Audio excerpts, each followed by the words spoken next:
fix. Kasi 1-1 ay aalisin. Pinaghahandaan natin nila yung friendly na possible option dito for De La Salle University. Wala pang mid-late, pwede ito ang mga nooks. Luis Valentina mo itong ban. Para sa sa'yo. Diyan mo nga. Speaking lang ba? Kasi yun yung struggle sa isang May ano? Baka babalik pa yun. Yun na, finish this spread. Parang may malalim ang research. Malalim ang Wala pa pinagpupunta naman. ni Coach Dak Malapit na. dito sa ban na ito Kasi nga naman kung Fred Rin ni Estes Spread. Parang sobrang mamak naman Makati City. Oo nga. Ano ba dito? Yung pala yun, no? Tingin ko parang inspire. Para miss, if kaya pwede ano yun eh. Hindi ka lang mag-report Ano kaya magiging ban dito ng De La Salle University? Yung mga nabanggit ni Wolf ay okay din. Pwede rin naman sila mag-transition sa good name. Para nga naman sa dumihan ng laning. And yun nga, nag-hold din sila dito, i-reveal. So green gem ang available dito para sa area. Wala na, hindi na matigas. Dito balik. Ayan. Ihipan mo, nandito yung pang Double marksman para sa anyone Ikaw na lang. insurance. Mamaya So na. ngayon, ang TLSU, Ayan mo muna. Wala na yun. Alpha or Fred. Mamaya na. Ay! Hindi na kanilang pinili. Yun na, late. Ang late game para sa si Farmer Elvis na dito. Ang mahal ng lineup nila dito, pre.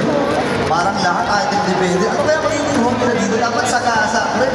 Dapat matapang. Yung manggugulo sa YSS. Joe-hit kaya sila dito. Parang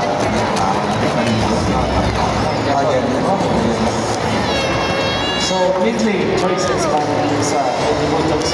Although kanina Parang Korean yung isa. Madami na Yung lane.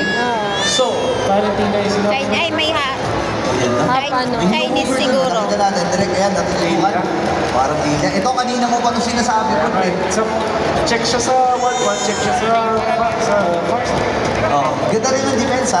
If ever, hindi rin malulugihan sa linig. So, tsaka may makakayo pa siya sa 1-1 pagka na pumasok. Kala ko ubos na yun. Yung sabit ko. Kala ko ubos na yun. May 49 pa pala. Wala, pre. Di ba yun yung napulot nyo? Sabi ni Hindi. Stasio, pre, guys, Coach Dak, Ano yung babawi ko lang. Ang napulot ko, 49. Ay, ano, Yung 100? Nadali ng 100. game number ko. Sayang, ang ganda na naging game nila doon. si Jason Last Niner fight lang ang naipanalo. Actually, second to the last and last 49, kala ko wala, ubos na yun.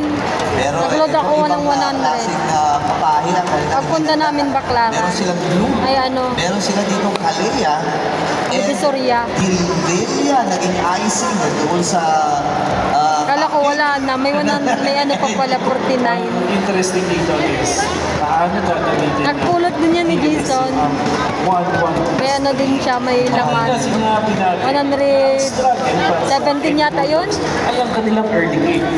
At in this game, number 4. 117? Nakakatakot ang napili na side ng Kenya Bulldogs when it comes to the early game. Meron silang kalaya. They have the view na hindi matatalo dun sa late stage.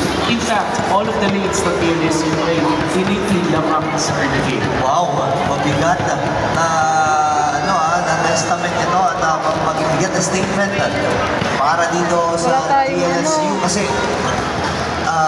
hirap man. Wala tayong... Kung iisipin mo, no? Pero Sakayan. sabi dito ng MU din, Meron pa nalaman naman namin, dyan eh. game number 2, lamang po ang Cubao. MU ng isang Wala. puntos. Eh di, punta tayo ng ito magandang ulit. matchup eh. Tingnan natin, binugyang nagaganap. And, Ayala. ito yung maganda sa 1-1 pre. Sa Ang taas MRT. magmama. Ayun o. Ranger, pati Hanggang lang yung ano, mga Clear mode na yan. Hindi mo naman pwede harap. 7. Ha? Mga 6, 7. Yung. Ang MRT. Alas 10. Di kayo na-force kagad. Dito na De La Salle University. Habang si Pakulan ay